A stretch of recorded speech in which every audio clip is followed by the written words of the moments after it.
backwards, though. Let's go back in the time machine one more last time before we go forward to crown a new champ. This week, Grandpa Jay, who are you bringing to the table for us? One more time. Run it again. You broke up a little bit there. Sorry. And what part did I break up? I didn't even hear the beginning of the question. I just heard you say, what are you bringing to the table? My bad. I was passing you the time machine. What did he say? What? Here. Speak up, son.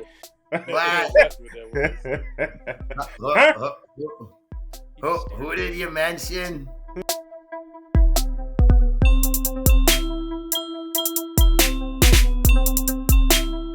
Squad up. Cinco Squad is in the house. Another episode. Back like we never left before. John, this is right up your alley. NCAA this year, they're supposedly moving up the time of the championship game by 30 minutes to 8:50 this year. That's what they're supposed to be doing because people complained about how late it was, even though they usually put it on, a Monday? John, how do you feel about this? This seems like something that you would be kind of upset about, because I know you always talked about why would we do national championship in football on a Monday, why it's the NCAA tournament championship during the week. How do you feel about the 30-minute move up? Is that enough, or should they do more about that? So it's moving up from 9:30 from 9:30 to 8:50 or 9:20 on a Monday still, right? On a Monday still.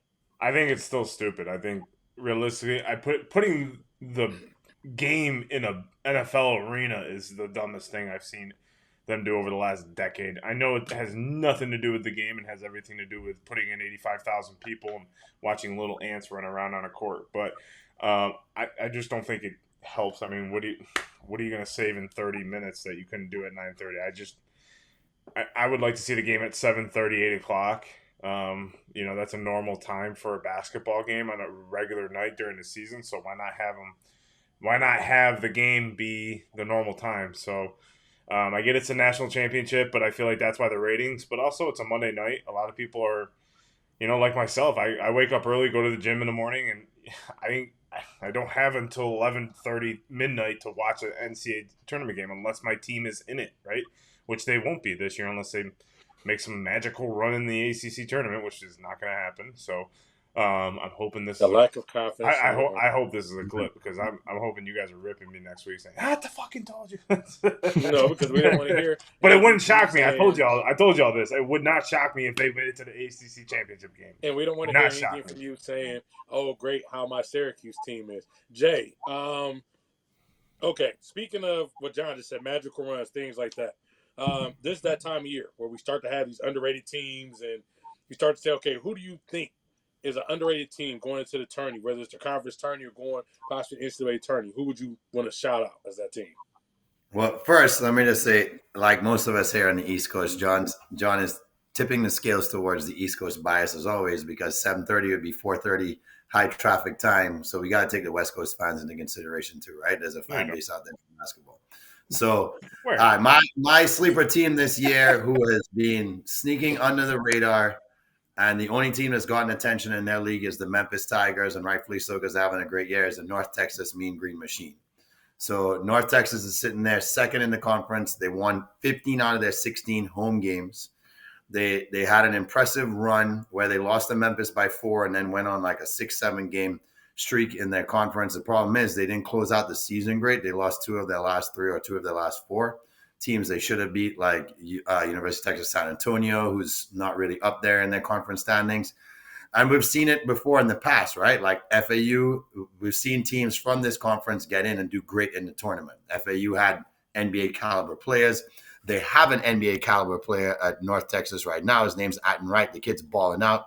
Scored 42 on senior night. And those are the kind of players you want in the tournament. You want players who know how to score the ball. They're exciting, right? You just love to say the North Texas Mean Green Machine. Who doesn't love saying that? And because they're sitting there at 2 and everybody's projecting, well, Memphis is clear outright going to win this conference. Nobody else deserves a spot.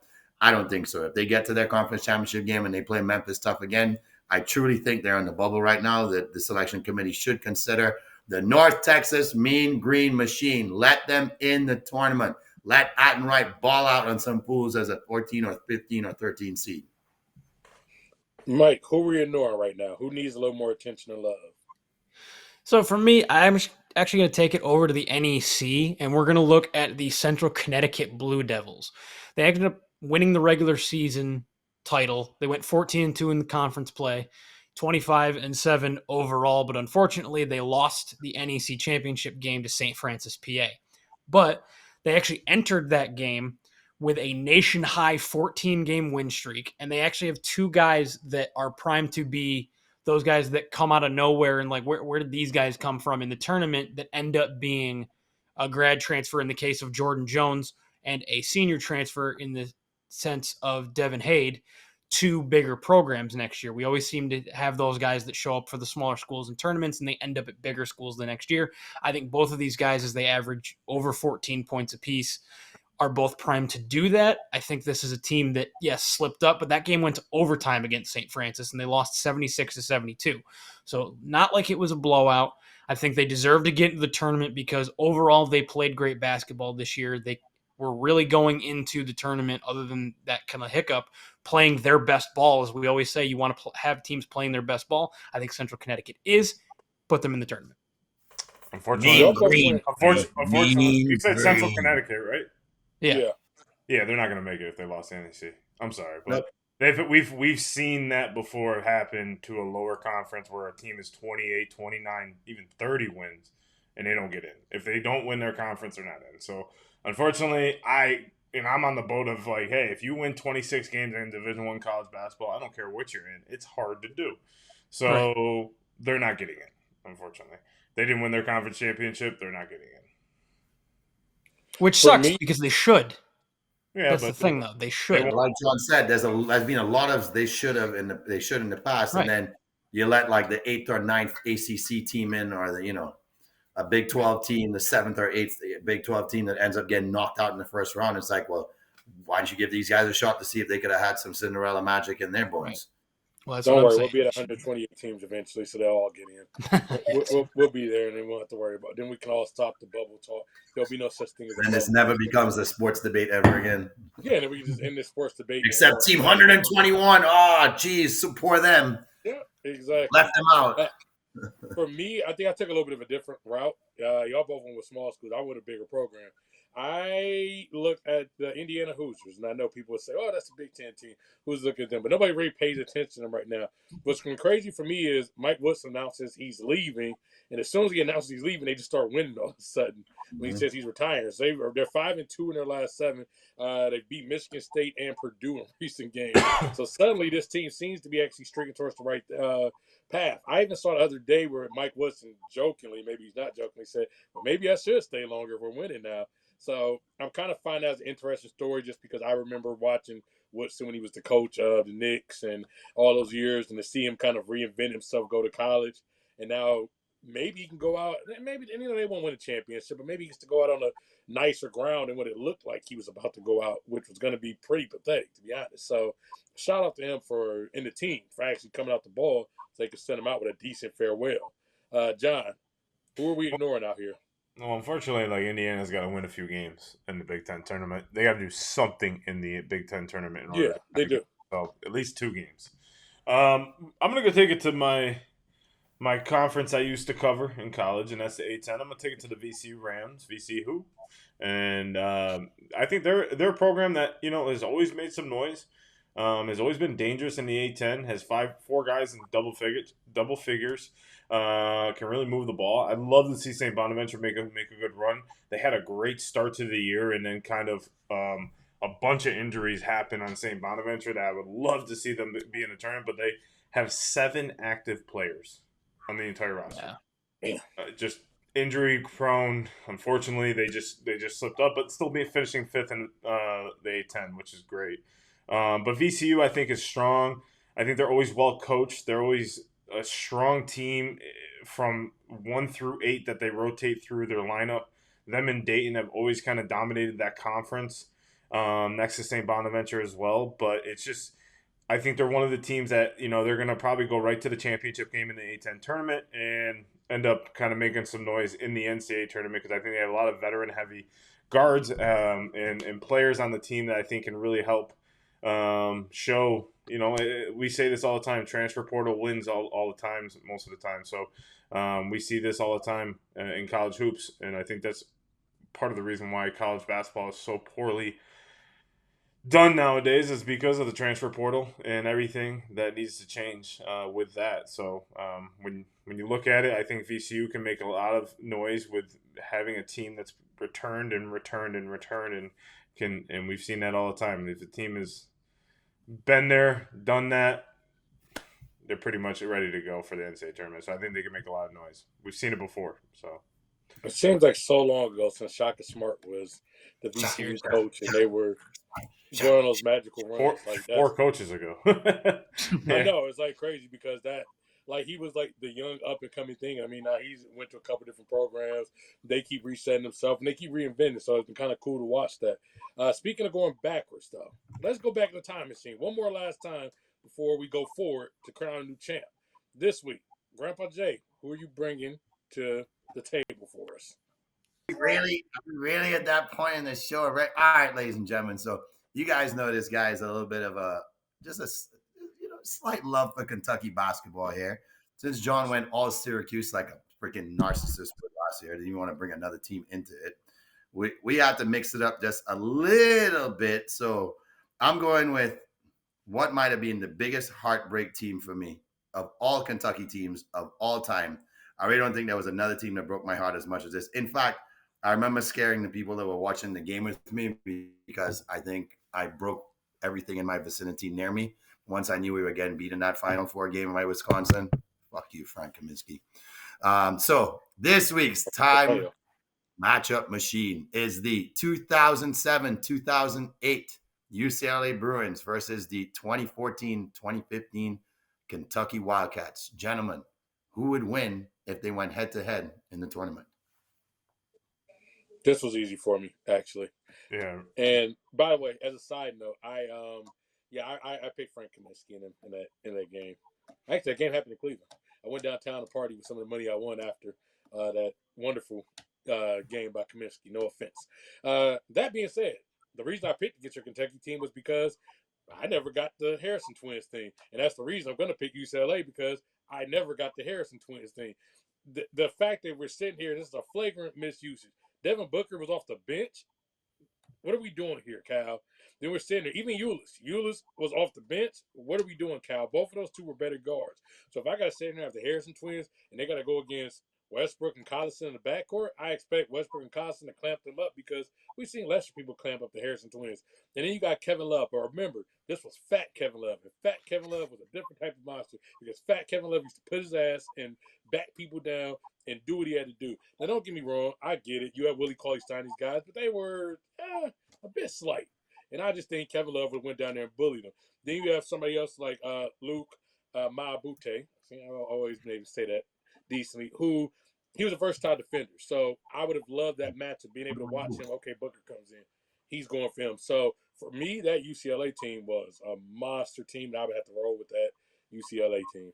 I honestly, I'm with you on that one. I mean, when I looked at that 14-15 Kentucky team, I looked at that Wisconsin team, like, they have such cohesion between that team, Mm-hmm.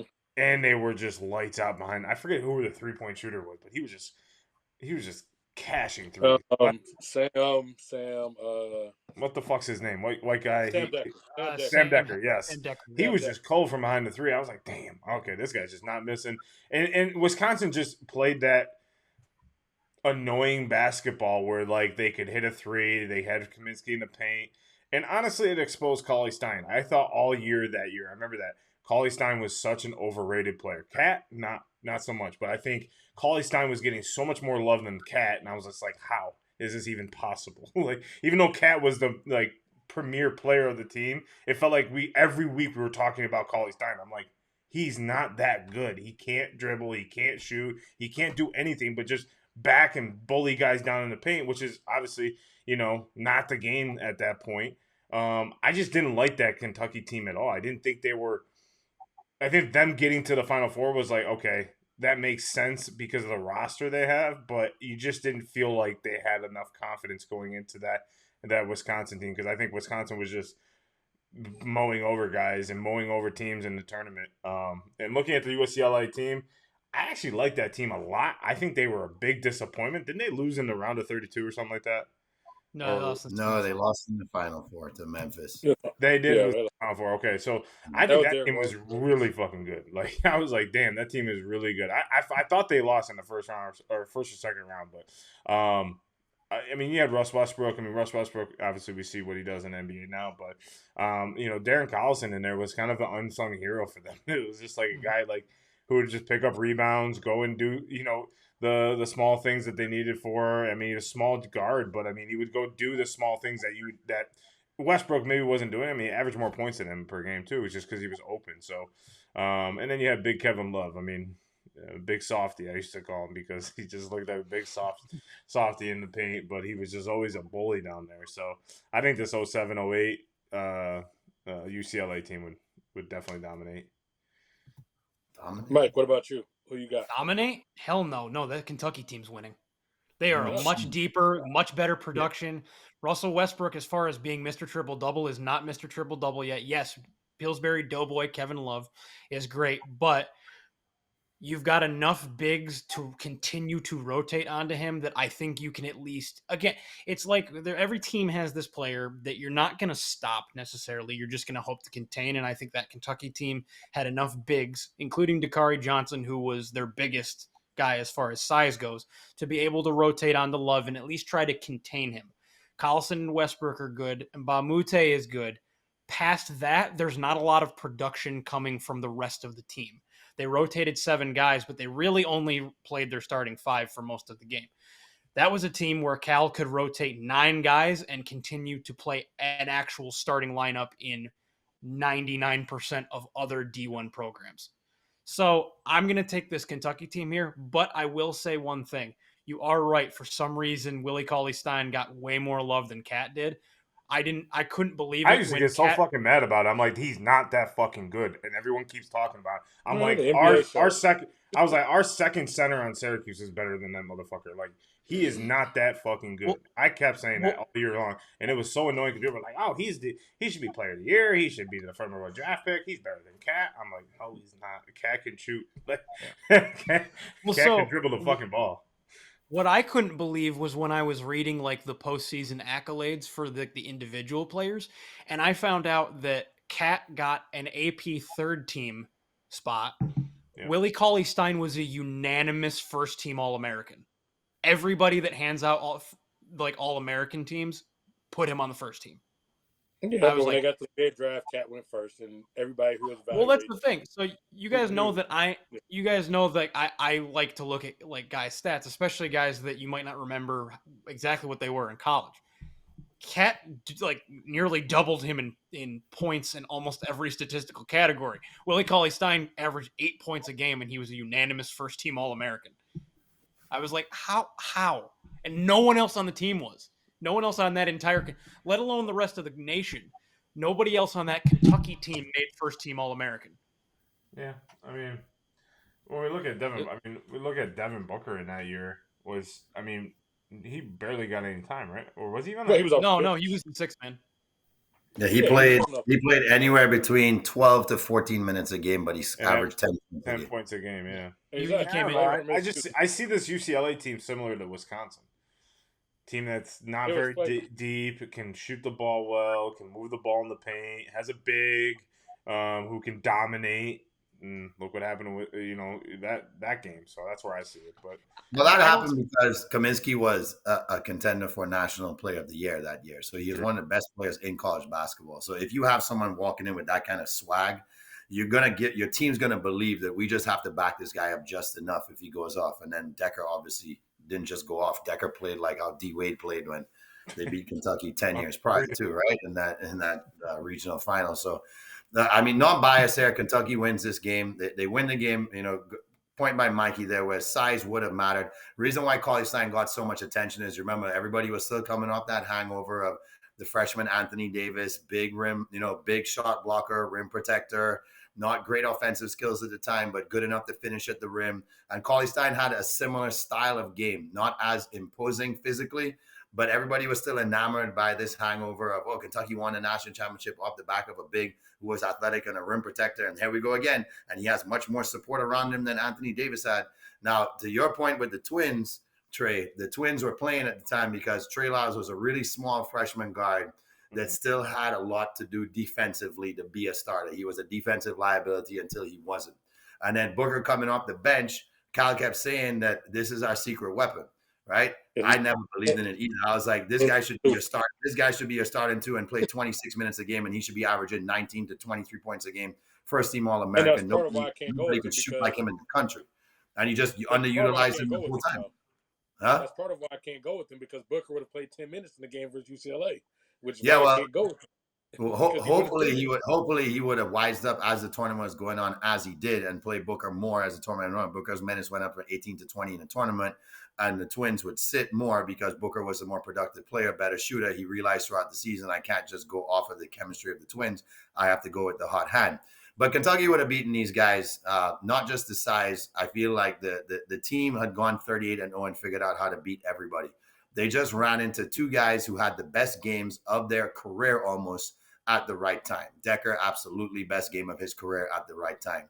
And that happens sometimes in the tournament, right? You figure everybody else out all year long, then all of a sudden you just run into a hot hand.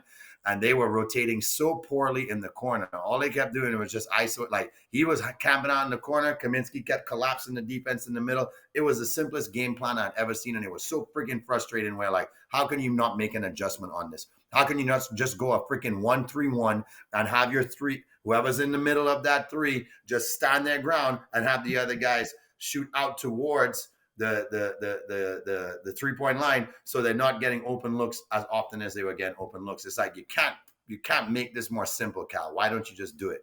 And that's the one thing that had me frustrated. He was so ignorant at times with his way as opposed to doing it the simplest way to end up guarding what they were doing. That was the most frustrating thing to me. It was a team that finally knew how to shoot free throws. That was the sad part. But like I said, we should have been unbeaten. We've seen that shit in the fucking tournament from Kentucky. Coulda, woulda, shoulda, but we would have beat this UCLA team for sure. We've seen that from Kentucky so many years. They just with that.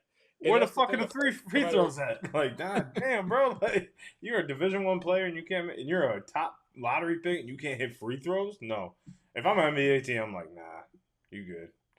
Shaq can make free throws. You weren't gonna not draft Shaq, so Shaq could make free throws in his early years. No. Shaq could never. I believe that was always Superman's kryptonite. Was always that, and even with your boy Cal, I mean, him and that super high payroll, and that's the thing. You got the super high payroll, and you still got Devin Booker making whatever he was making. I know it was technically not getting paid. You got this guy making all his money on the bench. Oh, I'm sorry. Let's act like he wasn't getting paid back then. I'm gonna do a hot take. Cal's an overrated coach. He's one of the most overrated coaches but I think he's a good recruiter, a good seller, but I don't think he's a good coach. P's and Q's, I don't think he's a good part coach. of coaching. But that's part of coaching. Yeah, but I don't think he's a top 10 coach of all time. If you want to put him up there. I don't know if anybody puts him. I don't think you can go from the argument he's not a very good coach and then say because he's not top 10 of all time. Yeah. He said overrated. He said overrated. I said overrated. I didn't say he was not good. I say overrated. But overrated, I mean, I don't think anybody here does anybody here put him in the top 10? I've heard that before. I've heard that but a lot of people. I have heard it. I watch a lot of college basketball. I see it all the time where they put Cal in the top 10. I'm like, I don't know about that. He's a good recruiter. He's a good seller, which is half the battle in coaching. And he kind of started a movement in college basketball, which is great for you. But I think toe-to-toe with some of the greats, he's going to outcoach.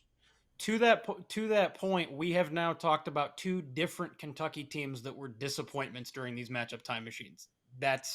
He should have and Jamie, you can test. He should have 8 national titles to Kentucky. No, not 8, but we should have had 3 or 4 minimum. For sure. Yeah. Minimum. The way he was recruiting and the way he was bringing in people, it's coaching down the line. I mean, I think he should have won one every 4 years. He should have won 2002. He should have won again in 2007, 8. He should have won. He won with Davis. He should have won with that 14 team. So those are the 4 he should have won for sure. He should have won 4 and 10 years. Absolutely 4 and 10. And who knows what he's able to do if he does win some more of those, as far as getting other people in and things like that, right? Yeah. And back.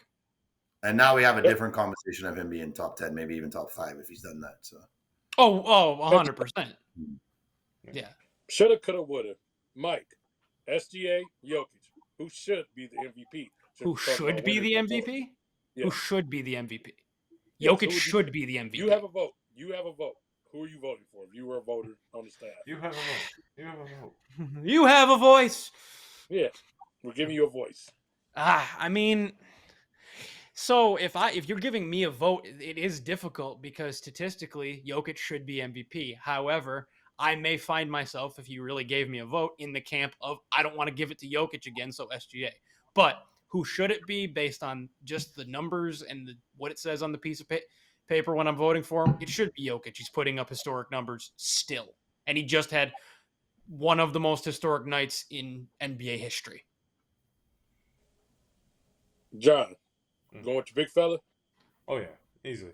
I love the way he dominates the game, and it's no knock on SGA. I just think that, I mean, you take either of them off. I mean, but one factor, right, that we look at it a lot of times, you take them off the team, are they still good, right? And I think that's the case for both these guys. I just think Jokic brings a special talent. When you're 7 foot, you can move the ball, pass, can move up the court, and be as slow as the motherfucker is. Like, that's wild to me. To watch him do what he does at the pace that he does, it's pretty wild, in my opinion. So I think him and Luka, the slow motion kings. Him and Luka. Yeah, like he's the way he just lollygags up the court and just makes a dime pass. I'm like, what the fuck? Where did that come from, bro? Like, that's crazy at 7 Bursts of energy. That's like Shaq doing that type of stuff. But I mean, Shaq, in his early years could pass a little bit, but with the Magic. But I mean, I like Jokic. I like the way he plays the game. I like how he goes out there, he busts his ass.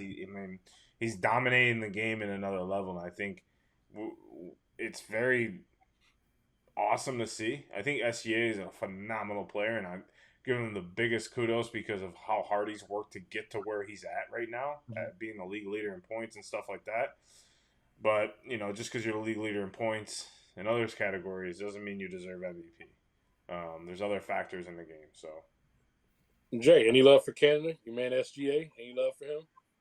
Oh, I got a lot of love for SGA, but we have to look at more along the lines of, and that's why I always say, at MVP, people say, we'll take him off the team and let's see. Take any freaking superstar off the team and let's see. Okay, that's a dumb argument. What you really have to look at is you have to kind of look between the cracks there and see, okay, one player makes their team a lot better. The other player saves their team's ass. SGA saves the Thunder's ass. Okay, the Thunders have a top 5 offensive rating because SGA plays the best ISO ball in the league. He gets his shot whenever he wants. He gets to the free throw line more than anybody else. That's what Harden did when Harden won the MVP. Okay? You guys stop acting like fucking 4-year-olds right now. And then Jokic makes the entire Thunder better because their offensive rating and their offensive percentage in terms of shooting as a team is over 50% because he always makes the right play. It's rare where he's not making the right play. And he's one of the only people that doesn't do that stupid shit of kicking it out to the guy who's open on the 3-point line when he has an easy little 10-footer or 8-footer because he actually knows how to finish in those situations like an NBA player should. So Jokic is the example of how to make everybody else around you better. And to me, that's what a true MVP is. SGA is the guy that is showing that without me, this team would certainly not be anywhere near the top of the NBA, but I'm going to get mine whenever I want. And I also think there's a case to be made that that's a great MVP candidate. But what we've seen with the Nuggets compared to them being at a championship level to where they are now, and Jokic is still doing what he's doing, but OKC's on the rise because all the young players are getting better and better. Jokic right now, more impressive to me this year in terms of what's around him and how is he still doing this much for that team. SGA, next year, hands down, not even close. I think it's a factor of when you look at a guy like SGA, it reminds me of like early Melo, right? Melo led the league in points mostly every single year. Like he was at over 30 points a game. He was dominating scorer, right? Like he was. But was he MVP? No. It wasn't MVP. I think it was like LeBron at times. But that's why he's not Melo, because he's actually more Harden. Because Harden got his teammates involved, Melo didn't, which is why we'd actually more for Harden. Melo was much closer to Kobe. Right. What, 3.4 assists a game or something? Yeah, he was Yeah, just a because lethal ultimately, scorer. But if you're gonna go strictly off scoring, like that doesn't make any sense to me. Like it's more of factors in the game that. Oh, shit! Almost knocked everything over. Sorry. It's more factors in the game. Go ahead, Trey. I mean, but it does make it, so for me. I still actually ride with SGA. I know a lot of people went to Jokic because of some of the recent historical stuff. But if you look at SGA's historical season, is actually on par with Iverson, Kobe, and some of the other people we've given MVPs to. The other thing I do factor in is I factor in team success. Right now, that team is moving smoothly. Some of these things where some of his stats don't have to read like that because they end up blowing people out of water, and he doesn't have to finish some of these fourth quarters. Donovan Mitchell's going through the same thing right now too, where you'll get to the fourth quarter and he gets to just sit on the bench. So what do? Even that being said, highest plus minus in the league right now by more than 200 points is SGA right now. So he is making a very much of a difference when he's on that floor versus when he's not on the floor. He's clocking at over 800 plus minus, whereas Jokic is 600 something. Not again, it's not knocking Jokic. Jokic is doing his thing, but sometimes when SGA is in there, they look lost. So I can put it like this. This isn't a shot to Jalen Williams. But when Jalen Williams comes in and runs the offense, that team doesn't look the same. At least if they do have to sit Jokic, I'm not saying it's going to be the greatest thing ever, but Murray is a little bit reliable. Like, you take SGA out of the offense, and they are just out of sorts. They're basically not just a defensive team that's deep, that looks like they don't know where to move the ball. So for me, SGA, actually, I got to ride with him this year as far as the MVP. At this moment, it's a lot more time to go. It's going to be a hell of a race down the stretch. I mean, I think that's what makes a year like this fun, when you start to have that battle. It's not one of those years where it's like, okay, clear cut. We already know Steph. Like the year when Steph and the Warriors were going 73-9. We're like, okay, well, Steph already got this award. We didn't get to have these debates. We'll probably have this debate again on there. The good thing for these guys, though, while I will give them their props, is both of these guys have at least earned their contracts. They've at least earned their money. When you look at some of these contracts, and I was having this discussion with somebody, we were looking at career earnings. So I figured I'm going to bring a couple players to the table, and I want y'all to guess their career earnings. It'll be 3 NBA guys. So I want y'all to just quick round robin. We don't need a whole long discussion or thought on it, but quickly. And this is throughout their entire career. I'm going to do one for each of y'all. Let's go to Syracuse first. Jeremy Grant, career earnings. John. Just spit out a number. Yep. How much do you think he made his entire career, NBA? Well, he's still playing with the Portland Trailblazers. So yeah, this is the number as of right now. As of right now, no new contract. Yeah, as of this moment. He signed some stupid contract. I think it was 100. I think his career earnings probably around 140 or 150 million. Jay, what you got on him? 125. Mike. I feel like it's like stupid high, 180. John, those are Syracuse guys. He is at 139 million. Yeah, he signed that ridiculous contract with Detroit. Portland. I don't think it was. He got traded to Portland. Yeah, and then they signed an extension on him right away. They gave him 4 years. They gave him 4 years, 85. It was like 4 for 85 or 4 for 90. But there was one before that he. No, that was his big one, the extension. The big one is the Portland one because they gave it to him trying to think they were going to keep Dame happy, and Dame quickly won it out.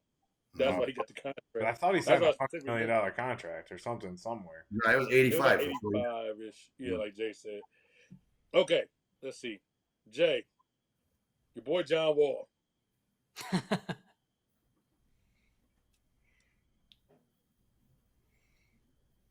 160. Mike. 240. John. 192. Mike, you were the closest. He had $277 million. I figured it was like really high. He had a long. I was going to go high twos, but I was like, I don't know, because he had a long. I just don't recall him signing such a long, big deal. Didn't he still? I think he signed 2. I think he signed 2 with the Wizards. Max. He signed 2. The Wizards did it, even though he was already hurt and banged up, and still came. Yeah, that's why that second one I guess shouldn't have come in. So. When they went on that playoff run, the second one should have. Yeah, they gave him a stupid deal, then they gave Bradley Beal a stupid deal. I was going to say they sold out to try to keep Beal and Wall together. And clearly flamed. Yeah. They'll never forget, the Washington Wizards have not been out the second round of playoffs. I think they said was like the 70s or some crazy shit. They were like the that. Washington Bullets. Yeah, something crazy. Mike, for you. Okay. Harrison Barnes. There it is. Okay. I figured it would be somebody like that. Yeah, that was North Carolina. So he's gotten himself, I think he got himself at least one, stupid big deal in Sacramento. Mm-hmm. Stupid big. Dallas gave him 100. Dallas gave him a lot of money. I'll say 225. John. 250. I got 250 on him. 250. 250. 290. Mike, what was yours again? 225. Okay, Mike is the closest here. Harrison Barnes made $205 million in his career. Still high for him. Which is still high for him. When he left the Warriors, it was a crazy amount that he made. Jay, really quick, because you're a resident Cowboys fan here. I saw this fun fact because NFL free agency is going on. So I read that they said the Cowboys have not signed a free agent for over $6 million per year in free agency since 2015. That free agent was Greg Hardy. So is Jerry Jones stupid or cheap? Yes. Absolutely stupid, man. We've said this before. It's just so asinine to me. I just don't understand. If you proclaim that your guys that you put in charge of building a championship team aren't doing a great job, it's because you're not giving them the freaking resources to do it. Yeah, you stand up and want to point fingers.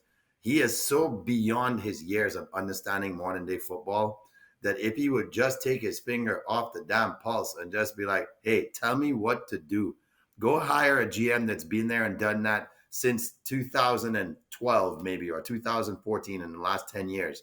Go find somebody who understands football today, not 1989 to 1995 when you were relevant. I just don't get it. I don't get how a man who's that passionate about winning doesn't understand to just step the fuck out of the way and let somebody who knows the modern game do their thing. It blows my mind because he could pay them whatever they want. If he was smart, he would know how to manipulate the rules like they do in the NHL. John was telling me something I found kind of interesting. If you can explain what we were talking about the NHL and how they find ways to manipulate the whole IR system. Yeah, so basically, if you put a player on season-ending IR, it doesn't mean that they're out for the playoffs. So, for example, a few years ago, Nikita Kucherov was out for the year. The year they went back-to-back cups. So, in turn, they were able to go trade for players, and his salary was not against the cap. I forget the players they traded for, but they traded for a bunch of different players and got them on the team.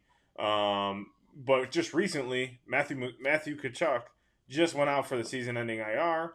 The Panthers then go trade for Brad Marchand from the Capitals, or not the Capitals. I'm sorry, Bruins. Jesus Christ, where the hell am I going? And basically, if Tkachuk does not play in 10 or more games or is out for the rest of the year, his salary does not count. So they can go and sign free agents, and it's like $9 million they can go add. And I know that sounds like a little money, but hockey players don't get paid shit, which is a whole nother conversation. It's a crazy way to manipulate the system when you have players on IR. So I'm just thinking, should that be something that other leagues should adopt? Or, how do you feel about this, Grandpa Jay? Oh, well, I feel like 9 million toonies is a lot of money, though, you convert it and you have a whole lot. I think it's a way to honor, allow teams to honor their season in a sense, right? It sucks when you see a QB go out in week 16 or 17, teams on a roll, you're like, fuck. Now, you'll never trade for a viable quarterback late in the season at that point that's going to come and salvage your season, right? And football is more positional, where by position it can truly determine whether your season is done. I feel like hockey's more versatile. You have so many different lines that can step up at different times. Even during the playoffs, it's unpredictable as to which line is going to be the most dominant line, and that's, style of play. Does the other team have depth as well? So I think it works for a sport like hockey because there's so many more opportunities for the guy who's the unknown to step up and be the unsung hero than other games. I feel doesn't baseball go really, really late into the season until that deadline? It's like end of July. Yeah, July. Right? Yeah, so it's pretty close to when, playoffs start as well. I I like it. I like the idea of it. Like I said, I feel like it would help some teams bring in players without feeling like they have to just, go to the bottom of the barrel and try and salvage their season. It's another way as well as to maybe give certain vets a chance and a shot. It's like just get them off that roster. That roster they're on, that team has no chance. So you give those guys an opportunity as well. So I like the idea. I feel like the NBA might be the easiest league to introduce it in, and God, will you free up a lot of space with some of the contracts. But that's also saying that, like, yeah, you bring somebody in who's mediocre and they're still going to be close to your cap anyway. So, yeah, fuck it. Why don't Adam Silver listen to our show? Take some notes. Let's see it. Well, here's a point. I do like it, but the only reason why it works is because the contracts are so low, right? Mm-hmm. You can't defer $49 million or $55 million or $70 million if a superstar gets hurt. It's just very impossible to do. Mm-hmm. You can do $8 million when you're making 20, 30, 40, $100 million a season, right? But I think it's a smart strategic way, and people keep calling it cheating. Like, I know they kept calling Tampa, they're cheating. It's like, no, it's not cheating. Within the rules. They're doing everything the right way. There's no cheating on it. It's being strategic. And if you're not smart enough to do it, that's on you. I mean, yeah, you lose your player, but that's ultimately confidence in your team, too. It's you're saying, okay, we can be without this star player for a little bit and bring him back for the playoffs and implement him into the game, and he's going to be just as effective. I mean, Matthew Tkachuk is one of the best players in the league right now, and he's probably one of the more dominant players, being an enforcer and a goal scorer and like someone who can pass the puck well. So I like the move. Obviously, I do not like Brad Marchand, so seeing him go pair up in Florida makes me even want them to be eliminated even more. So, but this kind of goes against the whole idea. Shouldn't teams really just aim to make their farm systems good enough? Like, shouldn't that be your true goal? As like, if you're really trying to lead from the top and have a great trickle down, that you're solid enough. I mean, we've seen the Rays do it, where the Rays have sent every great potential player or pitcher from their farming system to every other damn team in the AL to give them a chance to win a World Series over the last 10 years. So I feel like, there is also the argument to say, like, but isn't the whole point to make your trickle down system be good enough to promote players immediately that are impactful, as opposed to like needing to do something where you say, well, maybe this is a little bit gimmicky or not. It kind of takes away from the whole point of having that system. I think when you look at it, it's hard. But then you look at it, it's like, okay, you're never going to replace, let's just say, a Crosby or a Kucherov, right? You're not going to replace those guys. But I think what you're saying is, can you get enough key pieces in the farm system to bring them up and be able to have a sufficient line that does maybe half of what he didn't do? I get what you mean. Mikey, what you think down there? Yeah, Mike, how do you feel about this? Yeah, so I think it is a good way to continue to keep the competitive nature and make sure that especially because hockey is such a physically demanding sport. You see guys all the time, they're playing through torn this and broken that, and they take a puck to the face and then they come get some stitches and come back, 5 minutes later or whatever. It's a good way to be able to keep teams. Hockey players are the toughest athletes in the world. It's a good way to keep teams competitive, and if those, unfortunate injuries do happen, I agree. The thing that you always have to keep into account is the length and, value of the contracts. The fact that, it would be difficult for leagues like the NBA and MLB and NFL because the contracts are so large to be able to do this. But the other thing I think I would want in a perfect world this to take into account is also just kind of how it's implemented, because my concern is where do you draw the line as far as how it works? Because if I can just sit my star late in the season because I know we're going to make the playoffs because he's hurt, it's considered teams across sports have done in the past. They sit these guys down, especially in the NBA. They sit these guys down with injuries that they supposedly have to make sure that they're ready for the playoffs. Where exactly do you draw the line where it becomes unfair? Where it's, okay, I know I'm going to make the playoffs, so I'm just going to sit all these guys. They're all injured. I'm going to put them on LTIR. That way I can bring in more good guys, and suddenly we have a super team because, the salary cap doesn't count in the playoffs. But there's still a commissioner that has to see whether a trade or something goes through. I mean, you just veto it.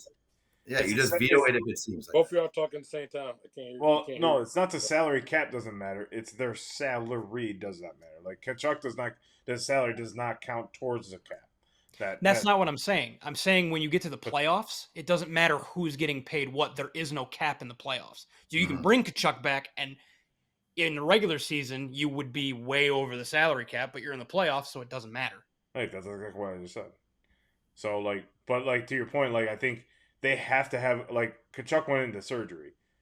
Same with Kucherov, they had surgery, so there is a stipulation to go on LTIR in the NHL. Like, and there has been where surgeries have been happening. Like Kucherov in that year, he had surgery on his hip. Right. But you're saying that surgical procedure qualifies as this, and then you can go ahead and make the transaction. Yeah, you can put him on LTIR, right? Like Kachuk came back from the Four Nations face-off, had surgery, and now he's out for the entire rest of the season. And I think that's where the line is kind of drawn, where you're seeing that they're putting these guys on LTIR. And it's not just them sitting them out for the rest of the year because they don't want them there, because I don't think that's it either. I think they're basically absolutely needing to. No. Yeah. So like, I don't think in the NBA that they would legitimately have to have some sort of surgery or have some sort of like Joel Embiid having surgery or having something wrong with them to be able to do so, because there wouldn't be a opportunity for them to sit them for just a few games and be like, all right, well, you're on LTIR. There you go. You missed 15 games. We're gonna go bring in your salary doesn't count. So Trey, I'm interested to see what you had to say on this. I think Mike had a rebuttal. It's not a rebuttal. It's saying that's what I'm saying, though. If you're going to implement this in other leagues, there has to be that. You can't just let it happen because a league, I'm saying like a league like the NBA is going to do, if you don't make them have that type of stipulation where they have to have had surgery or this or that, whatever you want to put to it, then they will do it. They're already doing it with like load management and shit like that. They're gonna use it. If you don't make them use it for specific things like the NHL does, they're gonna use it for whatever they want. Yeah, sports. Everybody gets abusive at some point when it comes to sports.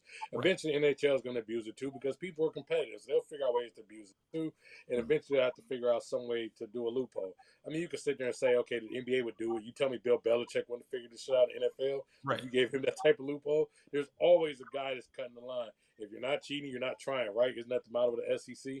Like, we've heard that plenty of times. So trust and believe the NHL eventually is going to have to wrap this. You know, they're going to bring this in because eventually there will be somebody who's going to abuse it. Right now, if somebody says, hey, they're cheaters. No, not cheaters. It's not against the rules. But do I think they need to reel it in? Yeah, you should reel it in because it's a certain point where, or maybe you got to have a playoff cap and say this is your cap in the playoffs. They have to creatively figure out how to cut a couple people if you want to try to stack your super team. But there will be somebody who tries to go get on with the super team. Surgeries, though. Mike, last week we talked about your Yankees. And unfortunately, there was a Tommy John surgery that happened. Yeah. Did this alter any of your thoughts from last week's show about your Yankees outlook? No, I think they can still contend. Because even if Stanton goes out for the year? Well, I mean, Stanton's out at various points of the year anyway. So that's not, the Cole is the bigger blow. I think they can still be contenders because it's a matter of getting out of the American League. As I also said last week, I don't know if there's anybody in this entire league, no matter what happens, that are going to be able to beat the Dodgers. Barring the Dodgers having very bad performances by a bunch of players and or and I don't wish this, any bad injuries, I don't know if anybody's going to be able to compete with the Dodgers in the talent depth they've put together. But as far as contending in the American League, I think they can still do it. They went and got Max Fried. He's a very good pitcher. He was supposed to be their number 2. They may still go get a number 1. Who knows? Cashman says they're not going to, but he said a million times they're not going to do this or not going to do that, and then they end up doing it. He's also said that they're going to do this or going to do that, and then they don't end up doing it. So, I mean, it's a double-edged sword there. But I think they still have the ability to make it out of the American League. Looking at the rest of the American League, I think they can do it. It's just going to be a lot harder now. Does this make you value your farm system more now with all the injuries? Yes. And I think you have to value it to our dear Grandpa Jay's point. I think you do have to value your farm system in sports, especially in baseball, because these things happen. Injuries happen. You have to be able to replace these guys, and not everybody is going to be able to go get the superstar. Not everybody has, the spending power, or at least gives themselves the spending power, or has the prospect pool and things like that to just be able to go get a star. And especially these days in sports where teams are tending to try to hang on to at least one or two stars apiece. It's not as readily available for trade or free agency and things like that. Longer term contracts, bigger valued contracts. It's just not as readily available to go get. So you have to build up a farm system to be able to replenish your stock. Because yes, every year everyone's goal should be to win a championship. But shouldn't your goal to win more than one? So John, do you put, or how much stock? I mean, you're a Yankees fan in general. How much stock do you put into the farm system when it comes to baseball? Yeah, I mean, it just depends on the organization. The Yankees have never been an organization since the '90s to really value their farm system. They brought the core four, and then pretty much that stopped it. And then they started buying players all over the place, and then stopped that and went back to farm system. Personally, and to disagree with Mike, no, I don't think the Yankees can contend. I don't think they'll make the playoffs this year, to be very honest with you. With losing their ace, they're not. Carlos Rodon is a shell of himself. Max Fried, let's see what he's got. Clark Schmidt, glorified starter, should be a bullpen guy. Luis Heel going out is another huge one. That rookie of the year guy was stud all freaking year. Now he's out pretty much 3 or 4 months, they're saying. And, no, I don't think so. And I think this is all on Cashman. He's the one that went threw all these chips at Soto. And I said this from the beginning. I don't want Soto unless he signed that extension immediately when he gets traded. They did all that and let go of a star pitcher that I actually liked in the farm system that we're talking about. I actually liked him. I thought he was going to be a pretty good guy to call up and be like, okay, now we got a starter who can come up and be a good player. No, I don't think the Yankees can contend, and I think it's been a very annoying time, and Mike and I were arguing about it earlier, and I'm sorry, but you're the New York Yankees. You can afford any player in the goddamn world, and they didn't go out and get all the star pitchers. They don't have star pitchers on their team. They have Max Fried. Okay, that's it. Carlos Rodon has not shown anything, has not been doing anything. Marcus Stroman's a shell of himself. There is no starting rotation, whether you want to call it a starting rotation or not. So he didn't go get Snell. He didn't go get any of these pitchers. He didn't try for any of these pitchers. They put the money out there, but how hard did he really try? He put the offer out there. It just seems like the Dodgers want it more, and as the Yankees organization right now, I mean, they got almost 17 players hurt already on their roster. So it's like you look at the roster, folks, and it's like, God, dude, like, but also you look at the young guys. They don't call them up. They don't put them in the lineup. They don't bring them up. They're not ready. But Spencer Jones is hitting almost 400 in the minor league. Jason Dominguez the last 3 years has been in almost 400 in the minors. You got this new kid, this 19-year-old, hitting the shit out of the ball. He ain't going to be with the team this year. So it's just like you see all these guys in the farm system as a Yankees player. You don't see him come up very often. You see Volpe been playing pretty good. I want to see him take another step this year. So, honestly... And that has been Yankees Talk, brought to you by Cinco Squad. Personally, I mean, you talk about farm system. I mean, how much do I value? I value it very much so because I think that's what ultimately a franchise can be built on. But when you're in the New York Yankees, you need to you need to buy players, man. Like, pull the fucking pocketbook out and fucking spend some goddamn money. And you didn't... Jay. Can we let Jay cook? You've been cooking about the Yankees for an hour here. Sorry. We let y'all cook about the Yankees for 2 hours. That's y'all have. By the way, folks, don't forget, we have a show. It's called The Rotations. The show that rises around the year. Don't forget, we also have that show. We do? Jay, how do you feel about the farm system? Necessary from the standpoint that you give players an opportunity to think that they can actually have a shot at becoming a pro one day. Without that system, they'd be defeated. I'm not sure if you can export a ton of players to Japan where you have a more organized or as organized as a league over there, where they are trying to make it a priority as, it's baseball's favorite pastime. They love the sport in Japan as well. You're not going to have many other leagues they can go to. So this gives a lot of young men an opportunity to feel like I don't have to give up on my dream at 20, 21. At a young age, I can pursue it a little longer. We know that it's a grind, and it's probably the grind of grinds of any sport to even endure it for your shot. But I think once one gets a shot from that system, it's always a good story, right? Because it is the dream that came true.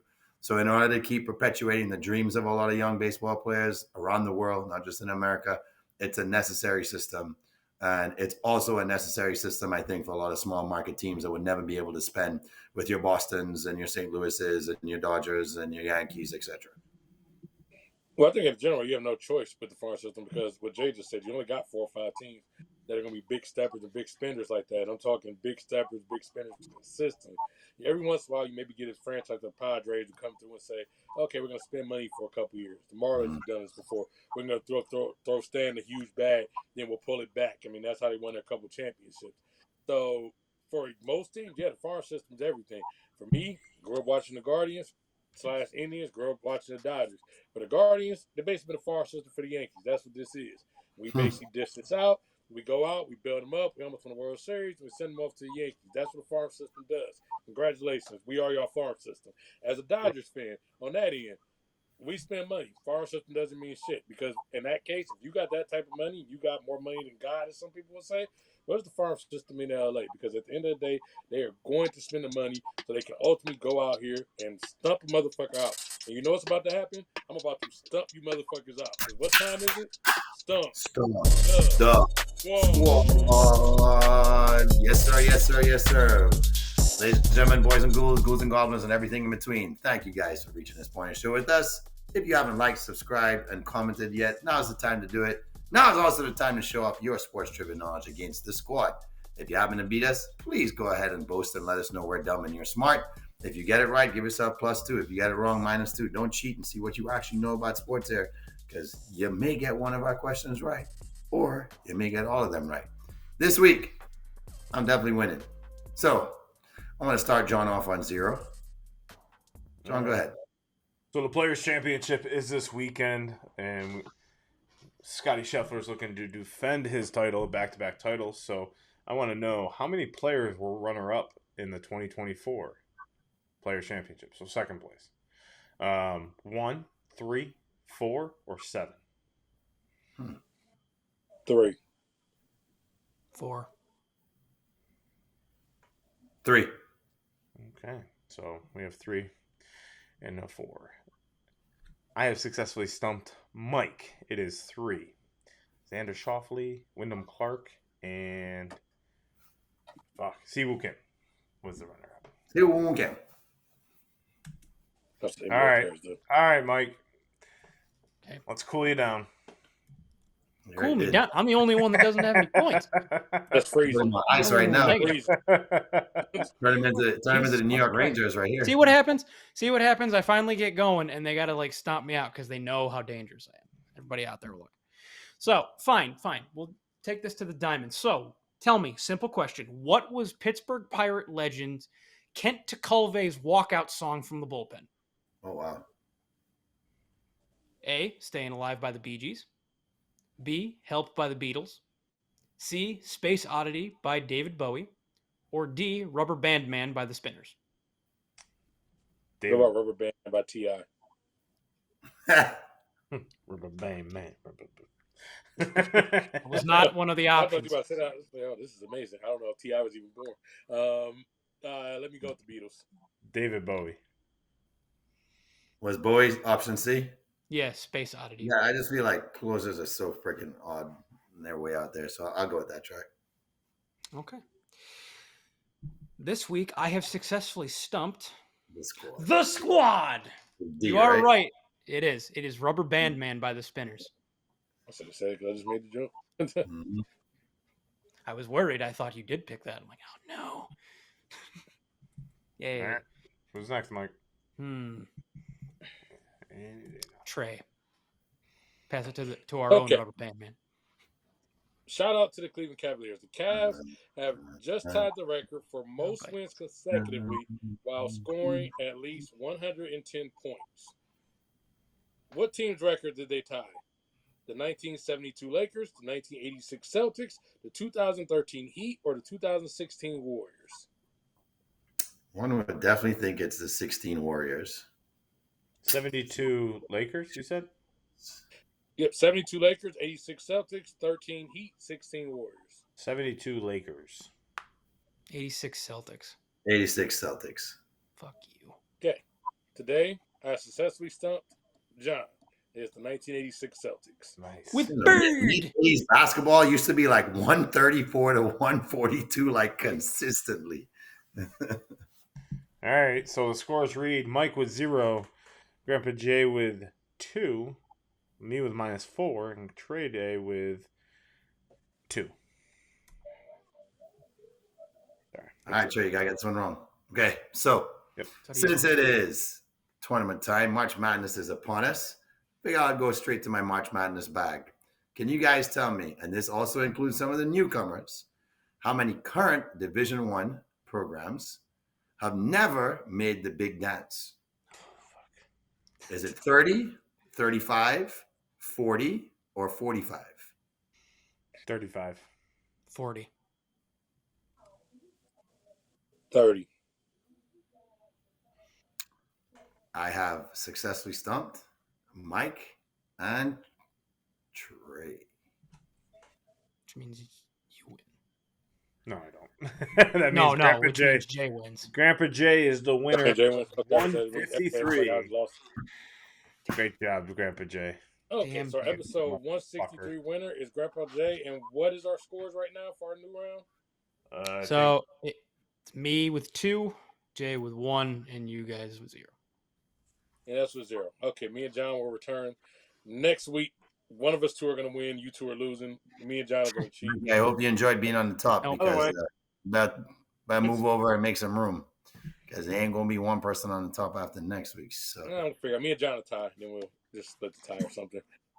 But there already is Quick one. question for you all. This or that, because I heard a debate about this. NBA, or not NBA, kind of NBA. Who's a better basketball player? LiAngelo Ball or Bronny? Brian. Oh, Jesus. Yeah, Bronny. Bryce.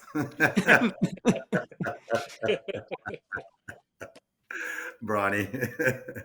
Okay, we're all going Bronny. Debate was going back and forth. People were like, "Yeah, LiAngelo can shoot a little bit." I'm like, "Damn, y'all can't stop Yeah, Bronny." right. Yeah, Yeah, Like, you got sent off to what? Greece or Australia? Where'd he go?